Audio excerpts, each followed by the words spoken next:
week is presented by Bass Pro Shops. Your adventure starts here. And in part by State Farm. Find your agent at statefarm.com. Hello, everybody. Welcome back into First Take. We're back, and this guy's here from the city of brotherly love. What's the good word? I'm in the house. Yeah. I apologize for my tardiness, but Skip, I swear to you, it was not my fault. I stood still, parked on 295, coming from Jersey to Philadelphia because of some accident or whatever. But I am in the house. I'm here. I'm ready to go. And I heard your comment about my looks. I really, I like Bob Stoops. I really do. Respect the man. But I'm not going to admit the brother looks better than me. I don't know. It's a close call, but I'm going Coach Stoops. Right. I think, man, I don't know. But here's my question to you, Stephen A. Smith. Luckily, your opinion about my looks does not matter. That's true. It doesn't matter. But the point is, the question is, how could Stephen A. Smith get in a traffic jam in a city for which he is the mayor, the city of Philadelphia? Where's your police escort? I thought you always had a police escort to the show. Yeah, your chopper, Kobe style. Because it was Jersey coming to Philly. Once I hit the Philadelphia limits, I had no problem. I had no problem. Okay. Too many cities. I'm glad you're here. This guy's all over. Well, yes, we're glad you're here. We're glad you're safe. That's what matters here. Let's get into it, gentlemen. Let's roll. All right. Mike Sando's NFL quarterback tier rankings are hot off the press. We want to focus in on tier 1. Sitting at number 3 is Andrew Luck. Now, mixed reviews on this ranking. The supporters, listen to this, are comparing him to some of the greatest athletes of all time. One anonymous GM said, you want to talk about a guy who makes the team. He is Michael Jordan. Their defense sucks. Every game he has to outscore everybody. He's the epitome of a 1. If I was to draft tomorrow any player in the NFL, it would be Andrew Luck 1, Aaron Rodgers 2. Now, the voters who placed Luck in the second tier said he needs to protect the football better, has underwhelming postseason success, and is playing in a weak division. Stephen A., where do you rank Andrew Luck? Well, listen, I'm not going to put him above Brady, obviously.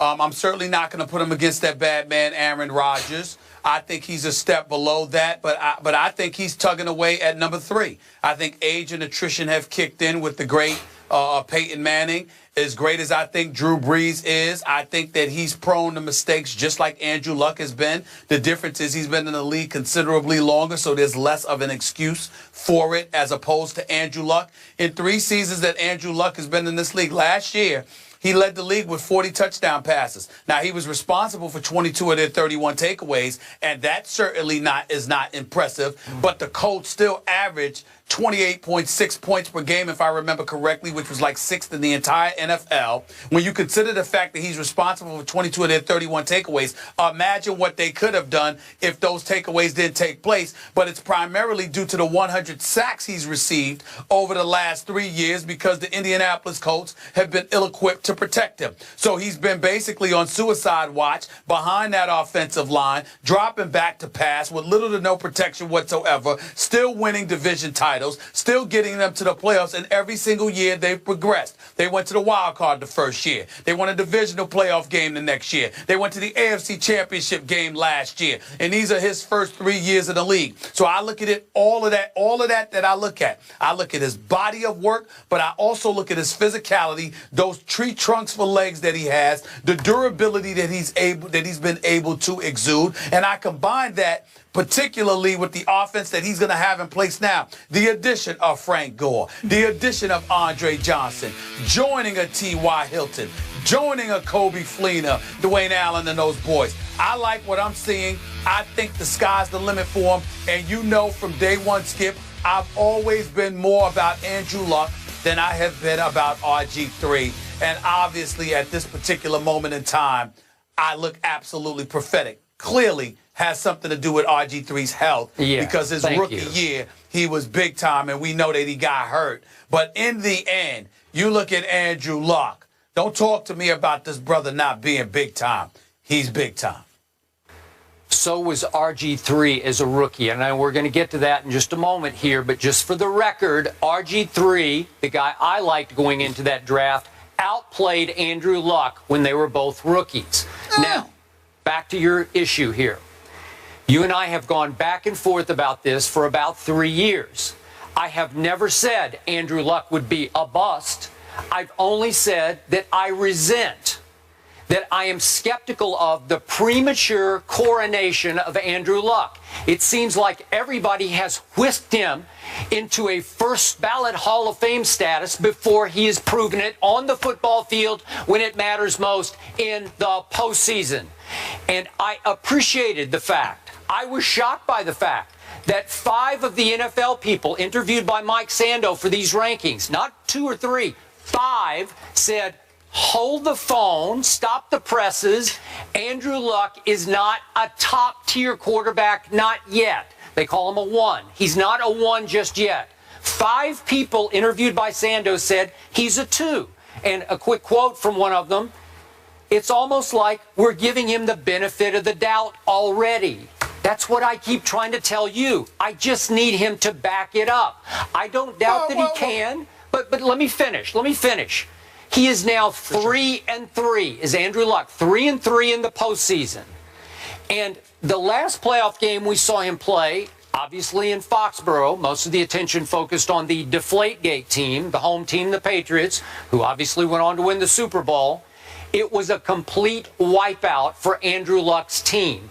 And Andrew Luck wiped out in that game. He went 12 for 33 for 126 yards and 0 touchdowns for a QBR, Stephen A. Smith, on the scale of 1 to 100 of 29. Just a week earlier in the same stadium, Joe Flacco, who I sometimes call Joe Fluco on this show, went crazy on that same Patriot defense. Flacco, same field, playoff game, high stakes, week before. Flacco goes 28 of 45, 4 touchdowns and a QBR of 84. 84 to 29 for Andrew Luck. Now, is this the end of the world for Andrew Luck? No. But you got to show me a little more than this in the postseason where his total QBR is only 65. It's a little better than average, but it's not great. I'm sorry, I haven't seen enough yet. And I'm going to let you talk for a second because I got a lot more ammo here. Well, it's not so much talking. I needed to ask you a question in all seriousness. I needed to know your definition of the number 1, or exactly who qualifies as the number 1. Who is it, Skip? Right now, 2 do. Tom Brady first. He should be 1A, and 1B is your guy, Aaron Rodgers. Then we can argue about all kinds of 2s. There are a number. I think Peyton has fallen to a 2. That's what I'm saying. See, that's where I needed you to go. So if you want to categorize it that way, then we're not going to disagree. Because I agree with that. Tom Brady, Aaron Rodgers, and then there's everybody else. What I'm saying is when you get to the everybody else, Andrew Luck is right there. So when you talk to me about him being a number 2, it depends on what your number 2 is. Okay. In this particular instance, I would agree. But let's be clear, Skip. Let's be clear. You keep bringing up what he did against the Patriots. Do you know that the Patriots averaged 47.3 points a game in the 4 wins against the Indianapolis Colts in the last 3 years? Okay. Indianapolis's defense was virtually non-existent. So if you know that you have a defense that's non-existent and you know you got to go out there and make things happen as your sole hope of beating the Patriots and you're relatively inexperienced, you're going to make mistakes. Things are going to happen. Why? Because you can't afford to be safe. You've got to go for it every time because you can't rely on your defense to come through for you. That's the reality, Skip. And I'm saying you know football too well to ignore that fact. Okay. That is what Andrew Luck has been working against. Some GM referred to Andrew Luck as Michael Jordan. Aggressive. He went 12 for 33 in the AFC Championship game. Does Michael Jordan go 12 of 33 for 126 and no touchdowns? On the same field, Joe Flacco threw 4 touchdown passes against the same Patriot defense the week before. That's just bad. That's wrong. You can't call him Michael Jordan yet because he's not. I agree with that. Okay. Now, look at his division. I think he is, so to speak, locked into the worst division in pro football. I don't think there's any argument. So he has gone 16-2 against his division. He's won his last 13 games in the division. Well, every year they're going to go 11-5, in part because The division is cake for them. It's a cakewalk. They're going to cakewalk into the playoffs because they're going to beat the heck out of these, out of Houston, Tennessee, and Jacksonville. It's set up for him to at least get to the playoffs. So when your biggest claim to fame was that Kansas City comeback game in which you threw 3 interceptions that threw your team into a 41-24 hole before the Chiefs got annihilated with injuries. They lost Jamal Charles, they lost Justin Houston, they lost Tom Ali, and all of a sudden they just didn't have enough star players left, and Andrew Luck led a remarkable fourth quarter comeback, and they won the game 45-44. Is that all you got? But you threw 3 interceptions in that game. Well, no, that's not all I got. That's not all I got. What I also have, Skip Bayless, is something that is completely different from you. You keep talking about that's his claim to fame. My claim to fame for Andrew Luck is his youth. It's the fact that he is as good as he is being so young. What you have people doing is looking at him and projecting a level of greatness because so many things come along with playing the game of football. How is it that whether it's a Tebow or anybody else or a Johnny Manziel, you can project about the potential greatness that they could deliver in Tebow's case in terms of results, in Johnny Manziel's case in terms of his play or whatever. But with Andrew Luck, you can't see that. Look, this brother has the potential to be all-time great. Of course he's not there. Of course he shouldn't be, quote-unquote, coronated. But the coronation that I would argue with you about is they're not saying that he's arrived. They're saying, my God, look at this guy's potential. This dude, look at the Brett Favres of the world and others, Peyton Manning. These guys are on the verge of playing 20 years in the NFL. Okay. If Indianapolis improves this offensive line, Andrew Luck may very well have 17 years to go. And in the first 3, you haven't seen enough to look at this dude and say, yo, he's big time. I think he's big time. Show me more. I don't see enough. I agree with that. I'm having to react to you. I agree with that. And the public opinion that has already placed him on the loftiest pedestal. And I'm saying I need to see more when the money's on the line in the postseason because this isn't good enough. But what's the loftiest pedestal? What's the loftiest pedestal? You going against RG3. You've clearly eclipsed him. All right, you got Russell Wilson there. He's been to 2 consecutive Super Bowls, but the Legion of Boom has a lot to do with that, even though he makes plays when they count in crunch time, and he deserves credit for that, not just with his arm, but with his feet. You've got the Colin Kaepernicks of the world who've been to a Super Bowl. Yeah, but he's not the quarterback Andrew Luck is. I think everybody would agree with that. You look at a lot of these young guys, and you're like, look, Andrew Luck is definitely near or at the top of the class, and he's got loads of potential. What's the name of the game?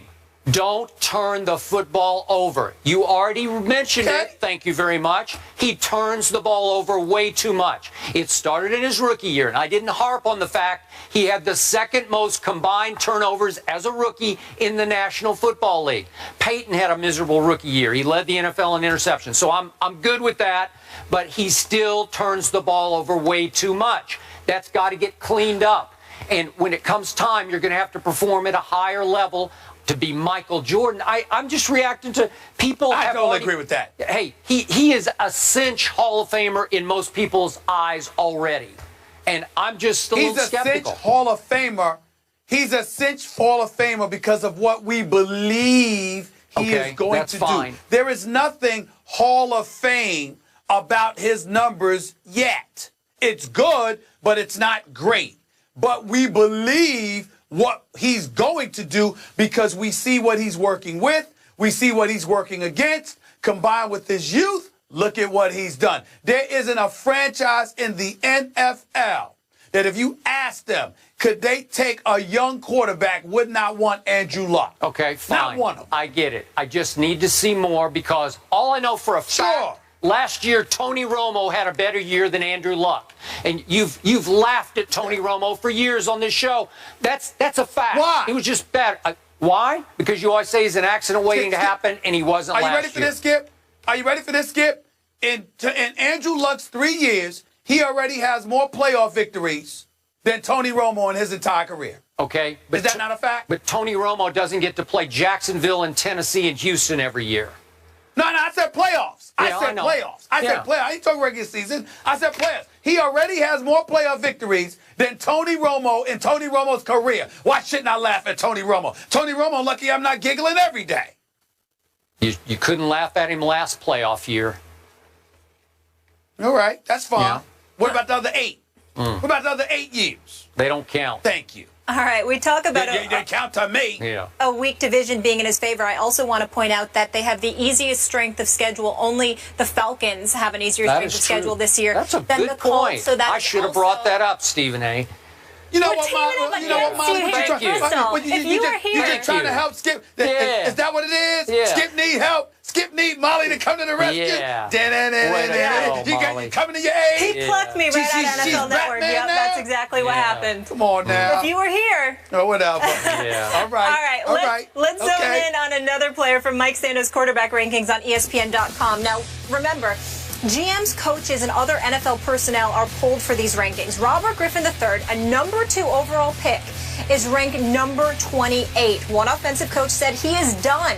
The reason why is the injury slowed his legs, and his ego will not allow him to hit rock bottom and actually grind his way back up the right way.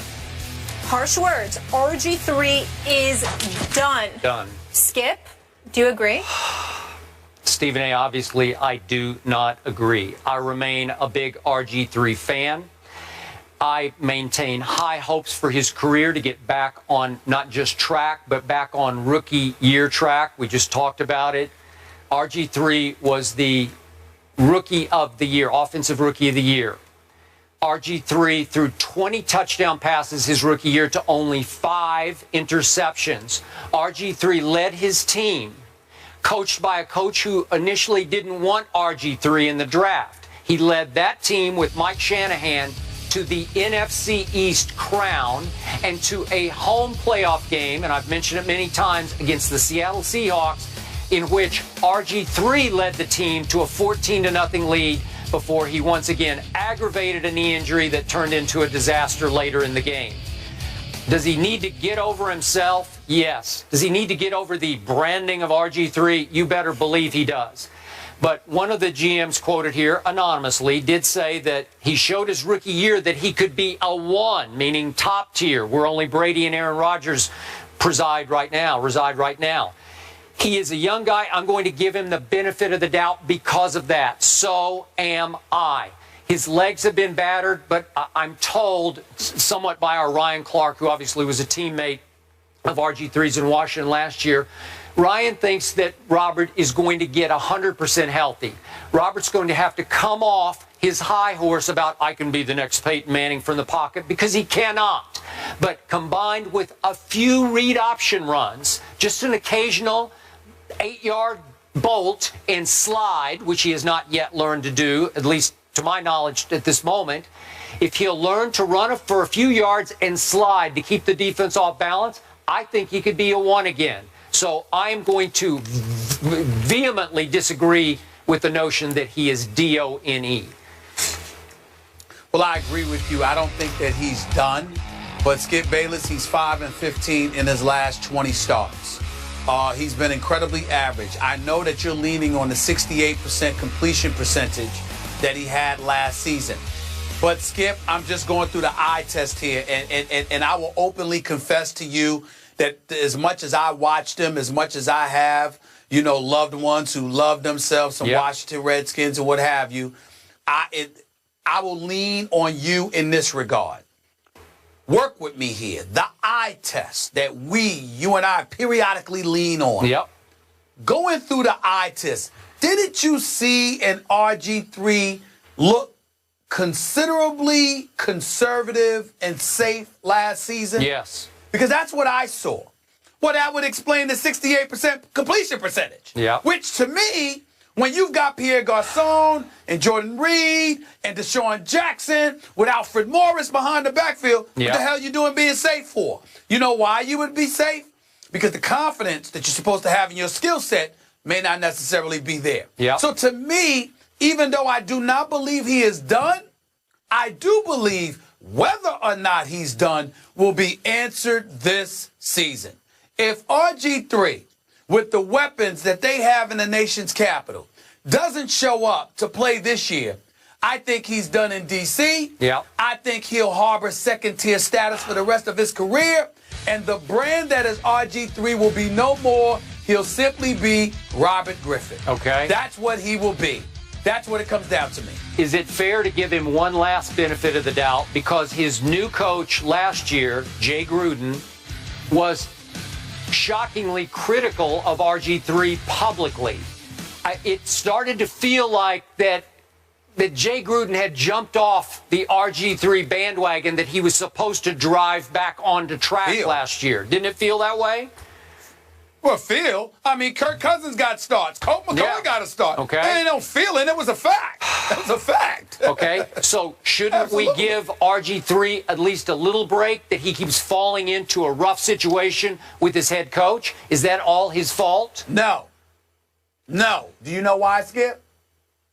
Because Jay Gruden's still there. If it were a new coach that he would have to deal with, that would be different. But the fact is that same dude is coaching you this year. So you're going to have to deal with it. Are you going to sit here, Skip? And are you going to sit here, Skip, as the season comes forward?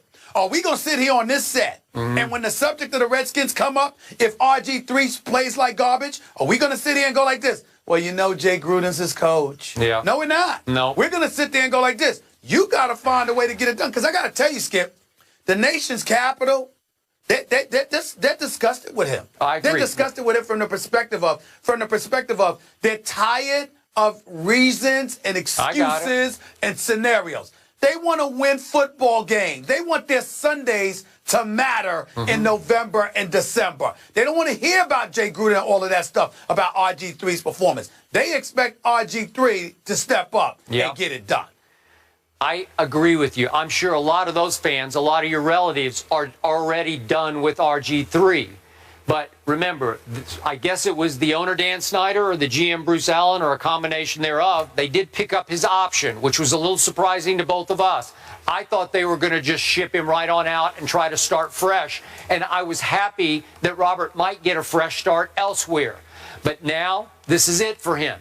He's going to have to make the most of a coach who's not his biggest fan, and hope that obviously the owner's in his corner and GM's in his corner. And it felt like he started losing some of the team last year, though Ryan Clark says, no, that's not the case. So this is a big year for Robert. It's sink or swim in D.C. No question. Yeah. All right, no question. You can check out the full article on ESPN.com. It's a great read. And I also want to mention that Marcus Mariota was at 25, Jameis Winston at 26. Obviously, both rookies, unproven, ahead of RG3. We're going to discuss one of those guys later in the show. Our next guest is a proven winner. He is coming off an 11-win season in 2014, and his Horned Frogs are once again title contenders this season. TCU head coach Gary Patterson is here. Coach. I have the right color on, Coach. Welcome. You do. We'll talk to you after the break.